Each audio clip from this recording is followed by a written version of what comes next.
और आइए अब बारी है आपको बताने की आज का मेरा पंड्या का फंडा स्टॉक। और आज जिस स्टॉक पर मेरी नजर है उसका नाम है BF utilities, Baba Kalyani group की एक कंपनी। और इंफ्रा स्टॉक की हम बात कर रहे थे। देखिए, ये जो कंपनी है दरअसल एक होल्डिंग कंपनी है और इसके अंदर जो सब्सिडरीज हैं दरअसल उसमें सारी वैल्यू नजर आती है।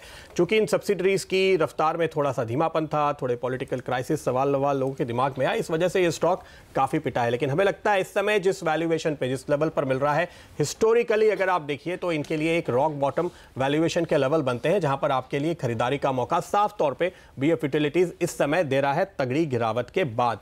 इनकी जो सब्सिडरीज हैं, 4 सब्सिडरीज हैं खास तौर पे, लेकिन जिन 2 सब्सिडरीज पर आपकी नजर होनी चाहिए, एक है NECE यानी कि नंदी इकोनॉमिक कॉरिडोर एंटरप्राइजेज और दूसरा है नंदी हाईवे डेवलपर्स लिमिटेड। ये जो 2 कंपनियां हैं इन पर नजर क्यों होनी चाहिए? क्योंकि इन्होंने कमाई करनी शुरू कर दी है। प्रोजेक्ट थोड़े डिले भले हुए लेकिन पूरे हो गए, टोल कलेक्शन शुरू हो गया और जब आप इनका कंसोलिडेटेड आंकड़ा देखते हैं तो वहां पर अब ये रिफ्लेक्ट हो रहा है। पिछले साल के दौरान NECE ने करीब 323 करोड़ की कमाई करके दिखाई और नंदी हाईवे डेवलपर्स ने करीब 70 करोड़ की कमाई करके दिखाई। तो कैश फ्लोज यहां पर पॉजिटिव हुए हैं। जो सबसे बड़ी चिंता थी वो अब दूर होती हुई नजर आ रही है।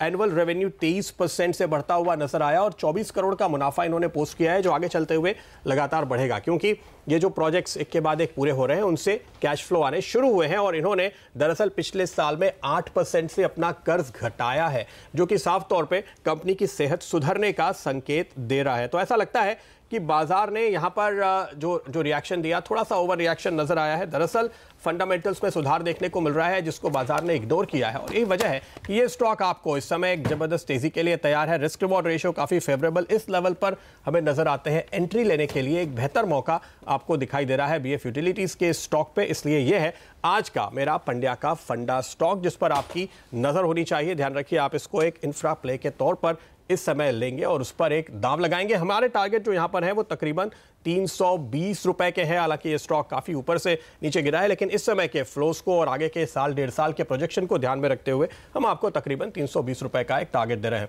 बागले साहब, चार्ट्स क्या कहते हैं स्टॉक के?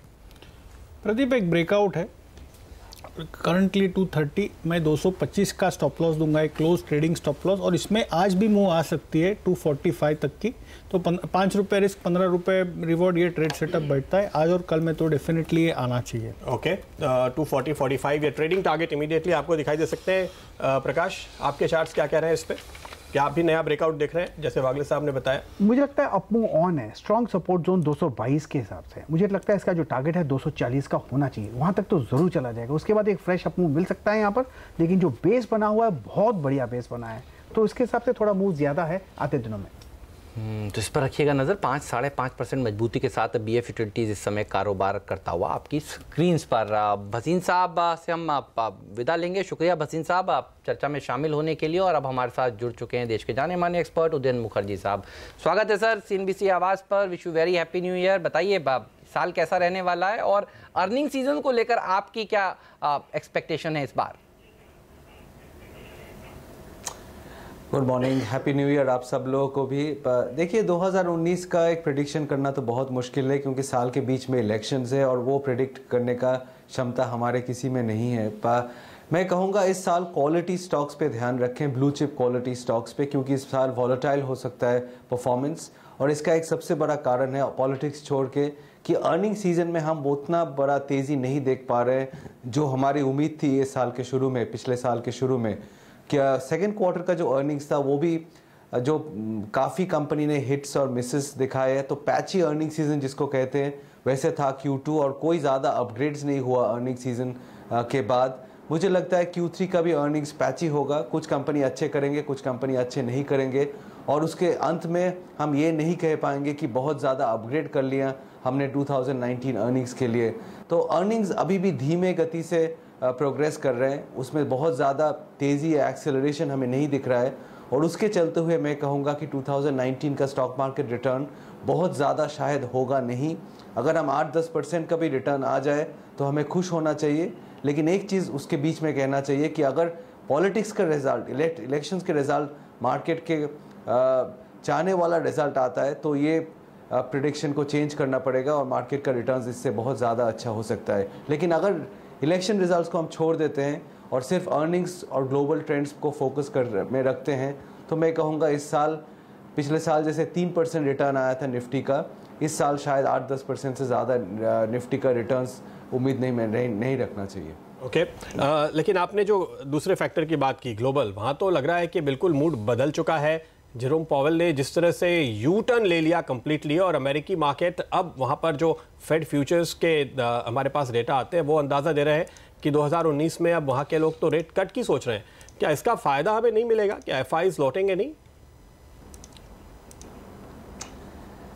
देखिए, हर 2-3 महीने ये ग्लोबल मूड बदलता रहता है, क्योंकि 2 महीने पहले हम कुछ और सोच रहे थे, आज हम कुछ और बात कर रहे हैं। क्या पता 2 महीने के बाद हम किसके चर्चा करेंगे। तो ये एक 12 महीने का प्रेडिक्शन सेंट्रल बैंक का एक्टिविटी को लेकर लगाना मेरे हिसाब से तो बहुत मुश्किल है, खास करके अभी जो ग्लोबल माहौल है उसके बीच में।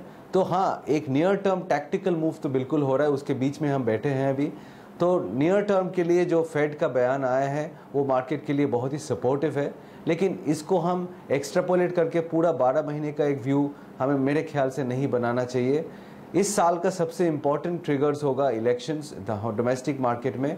अगर ग्लोबल ट्रेंड्स न्यूट्रल भी रहा इंडिया के लिए तो हमें, मेरे ख्याल से हमें खुश रहना चाहिए। और इलेक्शन से पहले सर, जो इलेक्शन बजट जिसका जिक्र हम लोग कर रहे हैं, अब करीब 19 ट्रेडिंग सेशंस बचे हैं, आपकी क्या उम्मीद है या होप है, कैसा रह सकता है ये बजट? कुछ लोग कह रहे हैं बहुत पॉपुलिस्ट होगा।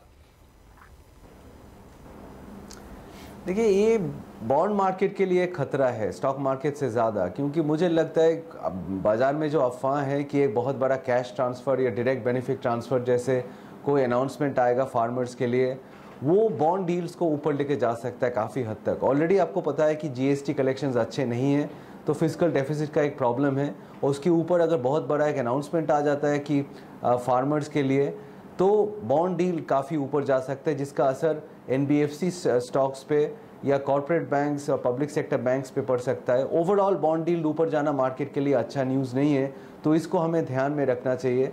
बाकी मैं कहूँगा कि बजट में बहुत खास कुछ होने वाला नहीं है। बजट से पहले आप देखेंगे कि बॉन्ड मार्केट में थोड़ा सा चिंता की कोई साइंस आ सकता है, क्योंकि सबको पता है कि ये लास्ट इलेक्शन है, लास्ट बजट है इलेक्शन से पहले, और उसमें गवर्नमेंट कुछ करने की कोशिश करेगा 3 इलेक्शन रिजल्ट जो स्टेट्स का आया है उसको देख के। तो मैं कहूँगा कि जो स्टॉक्स बॉन्ड डील पे सेंसिटिव है उस पर थोड़ा ध्यान रखिए, क्योंकि उसमें थोड़ा रिस्क है। उदयन सर, चूँकि इस हफ्ते हमारे CNBC आवाज़ के 14 साल पूरे हो रहे हैं, हमने जब शुरुआत की थी तो आप हर रोज़ हमारे दर्शकों से मुखातिब हुआ करते थे। इस समय भी हमारे दर्शक ये उम्मीद करेंगे, आपने 2019 का एक बहुत ही संभला हुआ सा आउटलुक दिया है, लेकिन कोई ऐसा सेक्टर, कोई ऐसी थीम जो आपको लगता है 2019 के दौरान जिस पे लोगों की नज़र होनी चाहिए, जो दरअसल कमाई करके देगा? देखिए प्रदीप, मैं पहले कहूँगा कि इलेक्शन ईयर में लोगों का पोर्टफोलियो ब्लू चिप और क्वालिटी पे फोकस्ड होना चाहिए। मुझे लगता नहीं है 2019 वैसे साल होगा जहाँ पे आप एक बहुत बड़ा सेक्युलर मार्केट में मूव देखेंगे या बहुत ज़्यादा मिड कैप आउट परफॉर्मेंस देखेंगे, क्योंकि इस साल में वॉलेटिलिटी होगा। कुछ फेजेस होंगे मार्केट ऊपर जाएगा जैसे आप देख रहे हैं, कुछ फेजेस होगा मार्केट नीचे जाएगा। ब्रॉडली हम एक 10 और 11 हज़ार के रेंज के बीच में ट्रेड कर रहे हैं आजकल, थोड़ा ऊपर के रेंज के ऊपर के तरफ। अगर आपको सेक्टर्स चुनना है, मैं कहूँगा आप मेरे हिसाब से 3 C पे फोकस कीजिए इस साल। एक है C कॉर्पोरेट बैंक, एक है C कंजम्पशन, और तीसरा C केमिकल्स। बाकी जो सेक्टर्स है, देखिए आईटी में काफ़ी बड़ा मूव ऑलरेडी हो चुका है 2018 में, अभी रुपी भी ठंडा होते जा रहा है, 69 के आसपास आ रहा है। आईटी में जो पैसा बनना था मेरे ख्याल से मोटा मोटा बन चुका है। ऑटोज़ में मंथली नंबर्स अच्छे नहीं आ रहे, और बाकी जो सेक्टर्स जैसे cement, oil and gas, metals में रैली हो सकता है, लेकिन सस्टेनेबल परफॉर्मेंस आना मुश्किल है। तो मैं कहूँगा अगर पोर्टफोलियो करना है तो डोमेस्टिक कंजम्पशन, जिसको मैं ब्रॉडली कंजम्पशन कह रहा हूँ, उसमें ब्लू चिप स्टॉक्स ढूंढिए, वहाँ पे पोर्टफोलियो को प्रोटेक्ट करेगा अगर बहुत ज़्यादा वेल्थ क्रिएशन ना भी हो तो। कॉर्पोरेट बैंक्स ऑलमोस्ट एक कंसेंसस ट्रेड बन चुका है कि वो आईसीआईसीआई, एक्सिस बैंक जैसे स्टॉक्स इस साल अच्छा प्रदर्शन देने का उम्मीद है। और जो एक्सपोर्ट फोकस केमिकल्स है, वहाँ पे ट्रेंड्स बहुत साल के बाद अच्छे लग रहे हैं। तो मैं कहूँगा ये 3 C सेक्टर्स जो है यहाँ पे पैसे बनाने का एक उम्मीद है। और लेकिन फिर से मैं बताऊँगा कि इस साल क्वालिटी पे ध्यान रखिए, क्योंकि अगर इलेक्शन रिजल्ट मार्केट के पसंद तक नहीं आया तो मार्केट में बहुत ज़्यादा वॉलेटिलिटी हो सकता है, और ऐसे वॉलेटाइल माहौल में ब्लू चिप अच्छे क्वालिटी स्टॉक्स आपको पोर्टफोलियो को प्रिजर्व करता है। अगर मार्केट गिरा भी तो आपका पोर्टफोलियो बहुत ज़्यादा गिरेगा नहीं। तो MBA की याद दिला दी सर आपने। 3 C's की बात करके शुक्रिया। इन 3 C's पर हमारी नज़र रहेगी। कॉर्पोरेट बैंक का, कंजम्पशन से जुड़ी हुई कंपनियां और केमिकल्स से जुड़ी हुई कंपनियां। शुक्रिया आपका इस चर्चा में शामिल होने के लिए। ashwinigujaral.com के फंड मैनेजर अश्विनी गुजराल अब हमारे साथ जुड़ चुके हैं। अश्विनी, बताइए कहाँ ट्रेड लेंगे इस समय? देखिए, इंडेक्स में तो कुछ हद तक मुनाफा वसूली करनी चाहिए, और फिलहाल नज़र भी आ रहा है कि नीचे की तरफ चीज़ें जा रही हैं, लेकिन इंडिविजुअल स्टॉक्स में तेज़ी है। कुछ खास स्टॉक्स जैसे टाइटन में बहुत एक रेंज बाउंड एक्टिविटी थी, आज वहाँ गैप अप हुआ है, तो मेरे हिसाब से यहाँ फॉलो थ्रू आ सकता है। ये बाय है, 945 का स्टॉप, 975 का टारगेट। टाटा स्टील में बाय है, 494 का स्टॉप और 520 का टारगेट। येस बैंक में बाय है, 188 का स्टॉप और 202 का टारगेट। एक स्टॉक अभी मेरी नज़र में आया है, वो है इंडसइंड बैंक, जो पिछले 3-4 दिन से नीचे जा रहा था जब बैंक निफ्टी में रिकवरी थी, और आज उसमें सुबह सुबह 2-3% की मूवमेंट आई है, तो यहाँ भी कुछ अपसाइड आपको मिल सकती है। ओके, तो ये वो स्टॉक्स जहां पर आपके लिए मौका है। इंडसइंड बैंक ने अभी रफ्तार पकड़नी शुरू की है और ये भी शुरुआत में नतीजे देने वाला स्टॉक है, तो देखिए 9 तारीख को इसके भी रिजल्ट आएंगे। उसके पहले आप यहाँ पर ये मूवमेंट फिलहाल आते हुए देख रहे हैं। यस बैंक 202 के टारगेट के साथ आपकी नज़र होनी चाहिए स्टॉक पे, और टाटा स्टील 520 के टारगेट के साथ था। एक और ट्रेड आपके लिए टाइटन 975। यहाँ पर हमारे एक्सपर्ट्स की तेजी की राय लगातार बरकरार है। बहुत बहुत शुक्रिया अश्विनी आपका।